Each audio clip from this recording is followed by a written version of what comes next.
ओम शांति। ये बाबा की 27 तारीख की साकार वाणी है। सार है मुरली का। मीठे बच्चे, बाप समान रहम दिल और कल्याणकारी बनो। समझदार वह जो खुद भी पुरुषार्थ करे और दूसरों को भी कराए। प्रश्न: तुम बच्चे अपनी पढ़ाई से कौन सी चेकिंग कर सकते हो? तुम्हारा पुरुषार्थ क्या है? तो बाबा ने कहा, पढ़ाई से तुम चेकिंग कर सकते हो कि हम उत्तम पार्ट बजा रहे हैं या मध्यम या कनिष्ठ। सबसे उत्तम पार्ट उनका कहेंगे जो दूसरों को भी उत्तम बनाते हैं, अर्थात सर्विस कर ब्राह्मणों की वृद्धि करते हैं। तुम्हारा पुरुषार्थ है पुरानी जुत्ती उतार नई जुत्ती लेने का, अर्थात पुराना शरीर छोड़कर नया लेने का। जब आत्मा पवित्र बने तब उसे नई पवित्र जुत्ती यानी शरीर मिले। ओम शांति। बच्चे दो तरफ से कमाई कर रहे हैं। एक तरफ है याद की यात्रा से कमाई और दूसरी तरफ है 84 के चक्र के ज्ञान का सिमरण करने से कमाई। इसको कहा जाता डबल आमदनी और अज्ञान काल में होती है अल्पकाल क्षण भंगुर सिंगल आमदनी। यह तुम्हारे याद की यात्रा की आमदनी बहुत बड़ी है। आयु भी बड़ी हो जाती, पवित्र भी बनते हो, सभी दुखों से छूट जाते हो। बहुत बड़ी आमदनी है। सतयुग में आयु भी बड़ी हो जाती, दुख का नाम नहीं, क्योंकि वहाँ रावण राज्य ही नहीं। अज्ञान काल में पढ़ाई का अल्पकाल का सुख रहता है और दूसरा पढ़ाई का सुख शास्त्र पढ़ने वालों को मिलता है। उनसे फॉलोअर्स को कुछ फायदा नहीं। फॉलोअर्स तो है भी नहीं, क्योंकि वह तो न ड्रेस आदि बदलते न घर बार छोड़ते, तो फॉलोअर्स कैसे कह सकते? वहाँ तो शांति पवित्रता सब है। यहाँ अपवित्रता के कारण घर घर में कितनी अशांति होती है। तुमको मत मिलती है ईश्वर की। अभी तुम अपने बाप को याद करो, अपने को ईश्वरीय गवर्नमेंट समझो, परंतु तुम हो गुप्त। दिल में कितनी खुशी होनी चाहिए। अभी हम हैं श्रीमत पर, उनकी शक्ति से सतो प्रधान बन रहे। यहाँ तो कोई राज्य भाग्य लेना नहीं है। हमारा राज्य भाग्य होता है नई दुनिया में। अभी उसका मालूम पड़ा है। इन लक्ष्मी नारायण के 84 जन्मों की कहानी तुम बता सकते हो। भले कोई भी मनुष्य मात्र हो, कैसा भी कोई पढ़ाने वाला हो, परंतु एक भी ऐसे कह नहीं सकेंगे कि आओ तो हम इनों के 84 जन्मों की कहानी बताएं।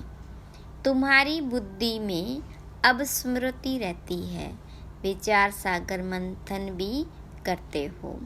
अब तुम हो ज्ञान सूर्यवंशी, फिर सतयुग में कहा जाएगा विष्णुवंशी।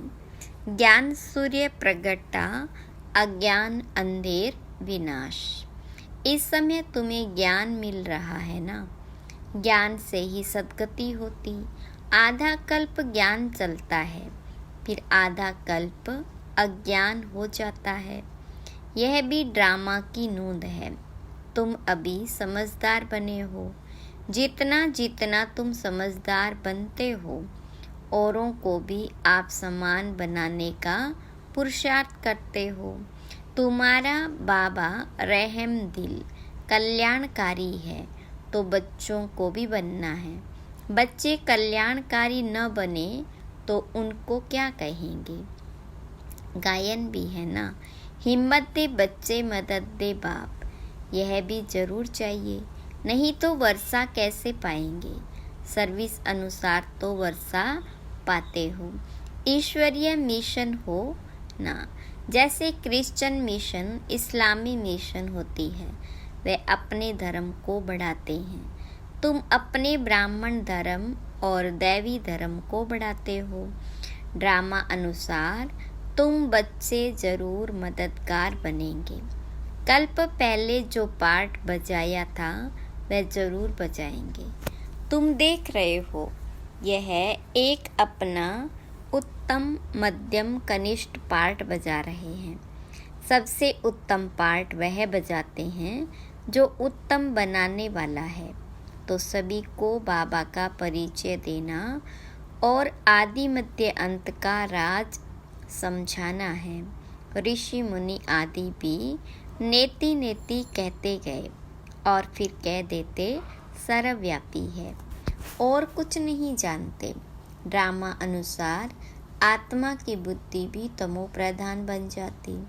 शरीर की बुद्धि नहीं कहेंगे, आत्मा में ही मन बुद्धि है। यह अच्छी रीति समझकर और फिर बच्चों को चिंतन करना है, फिर समझाना होता है।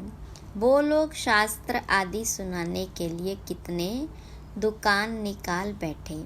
तुम्हारी भी दुकान है, बड़े बड़े शहरों में बड़े दुकान चाहिए। बच्चे जो तीखे होते हैं उनके पास खजाना बहुत रहता है। इतना खजाना नहीं है तो कोई को भी नहीं दे भी नहीं सकते। धारणा नंबरवार होती। बच्चों को अच्छी रीति धारणा करनी है जो किसी को समझा सके। बात कोई बड़ी नहीं है, सेकंड की बात है। बाबा से वर्षा लेना, तुम आत्माएं बाबा को पहचान गए हो तो बेहद के मालिक हो गए। मालिक भी नंबरवार होते। राजा भी मालिक तो प्रजा भी कहेगी हम भी मालिक हैं। यहाँ भी सब कहते हैं ना हमारा भारत। तुम भी कहते हो श्रीमत पर हम अपना स्वर्ग स्थापन कर रहे। फिर स्वर्ग में भी राजधानी है, अनेक प्रकार के दर्जे हैं।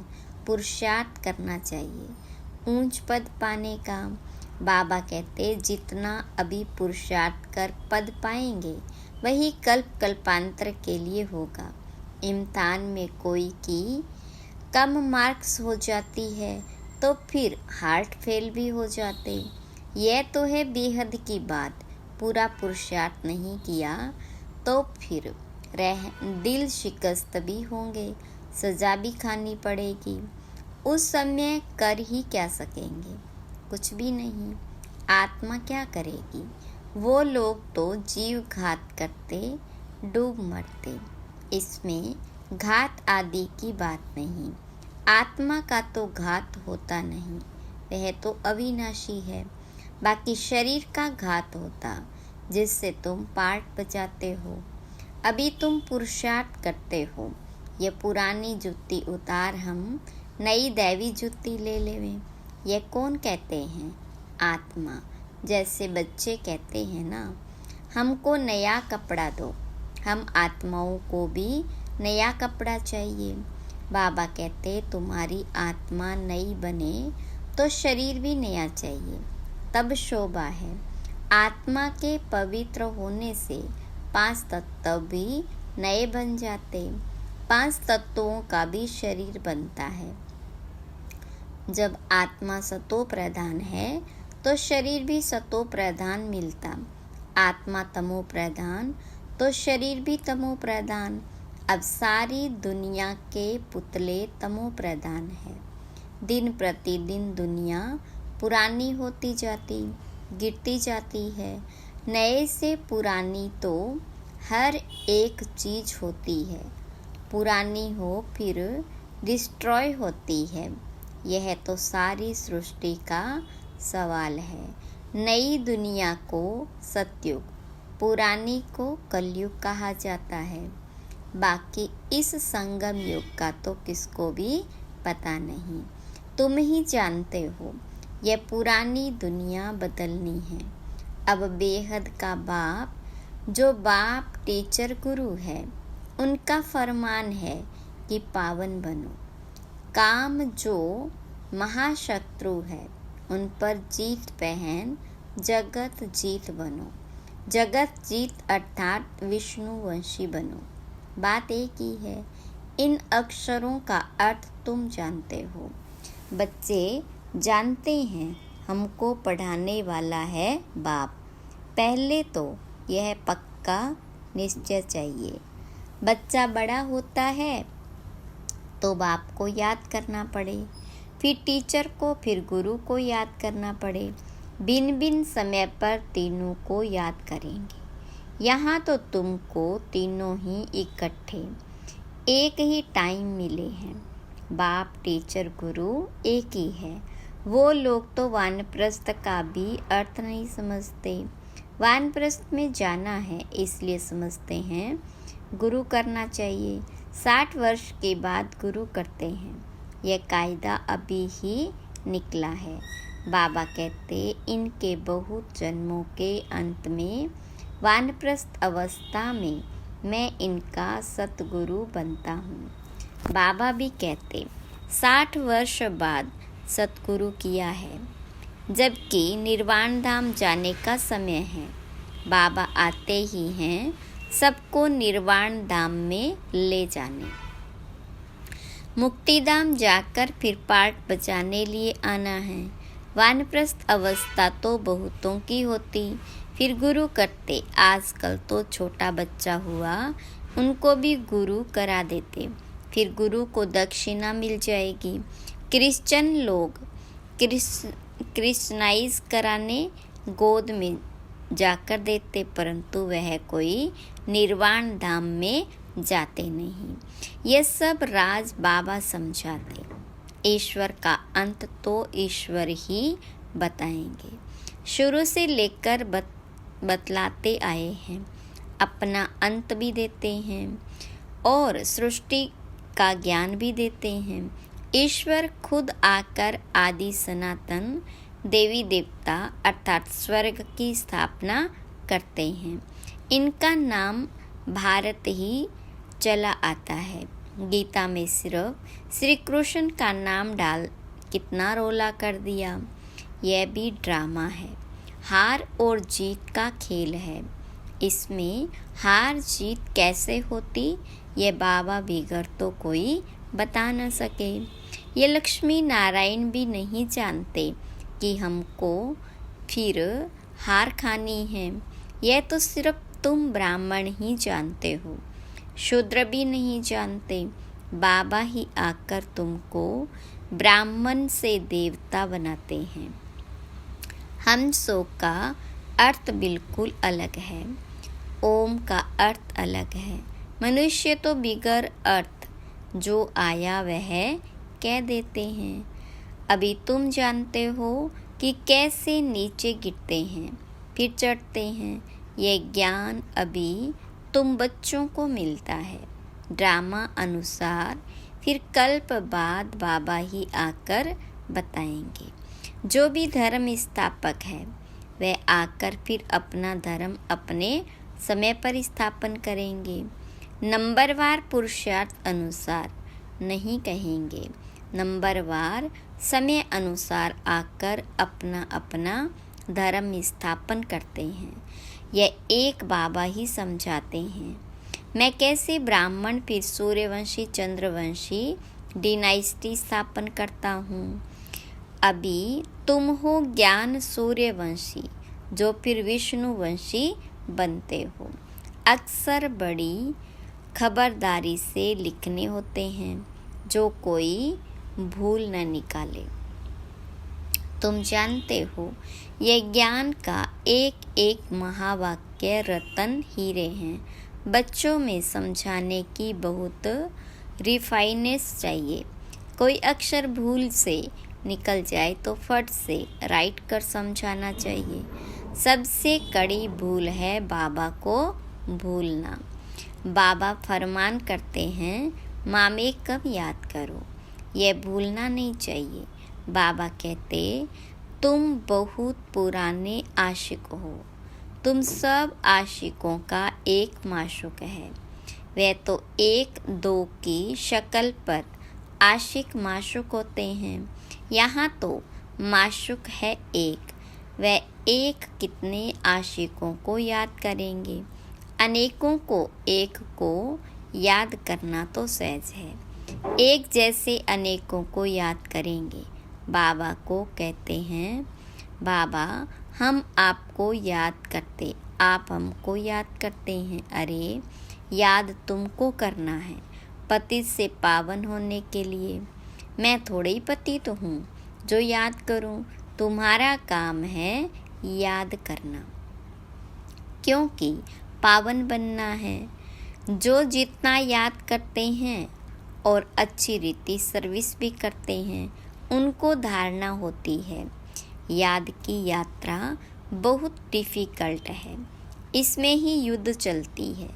बाकी ऐसे नहीं कि 84 का चक्र तुम भूल जाएंगे। यह कान सोने का बर्तन चाहिए। जितना तुम याद करेंगे उतनी धारणा अच्छी होगी, इसमें ताकत रहेगी। इसलिए कहते हैं, याद का जौहर चाहिए। ज्ञान से कमाई है, याद से सर्वशक्तियाँ मिलती है। नंबरवार तलवारों में भी नंबरवार जौहर का फ़र्क होता है। वह तो है स्थूल बातें, मूल बात बाबा एक ही कहते, अलफ को याद करो। दुनिया के विनाश के लिए यह एक एटॉमिक्स बॉम्ब जाकर रहेगा और कुछ नहीं। उसमें न सेना चाहिए न कैप्टन। आजकल तो ऐसा बनाया जो वहाँ बैठे बैठे बॉम्ब छोड़ेंगे। तुम यहाँ बैठे बैठे राज्य लेते हो, वह वहाँ बैठे सबका विनाश करा देंगे। तुम्हारा ज्ञान और योग उनका मौत का सामान इक्वल हो जाता। यह भी खेल है। एक्टर्स तो सब है ना। भक्ति मार्ग पूरा हुआ, बाबा ही आकर अपना और रचना के आदि मध्य अंत का परिचय देते हैं।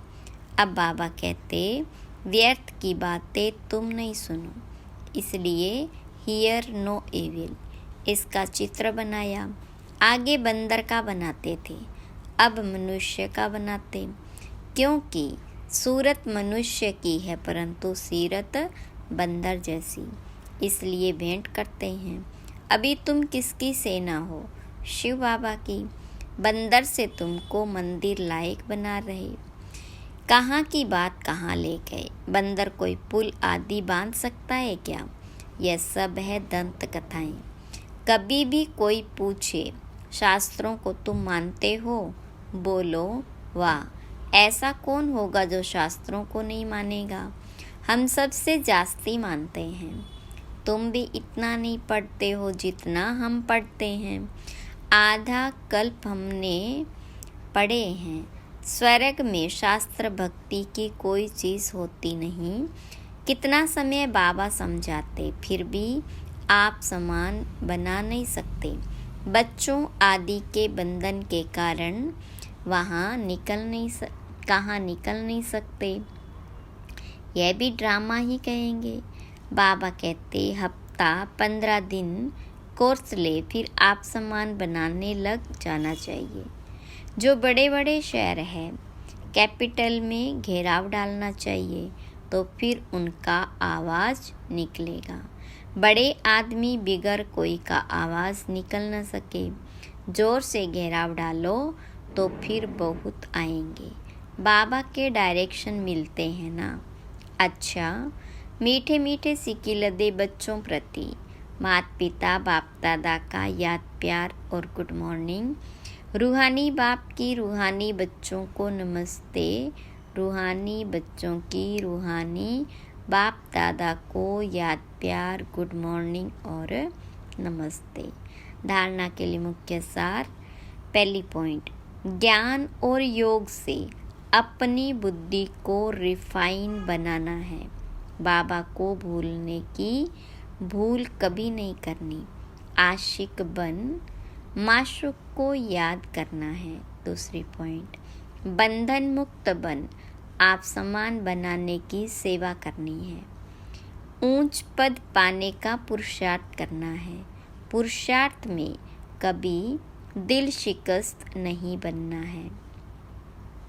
वरदान, 1 मिनट की एकाग्र स्थिति द्वारा शक्तिशाली अनुभव करने कराने वाले एकांतवासी भव।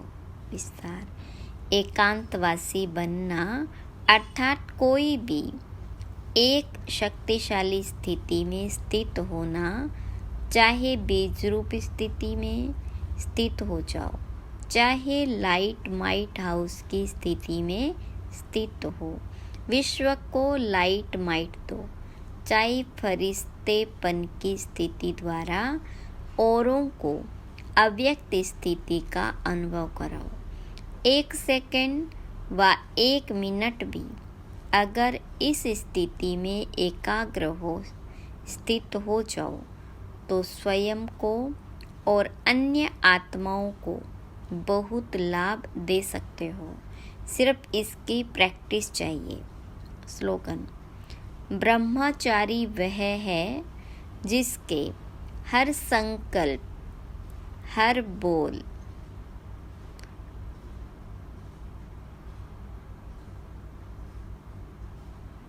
स्लोगन है, ब्रह्मचारी वह है जिसके हर संकल्प, हर बोल में पवित्रता का वाइब्रेशन समाया हुआ है। अच्छा, ओम शांति।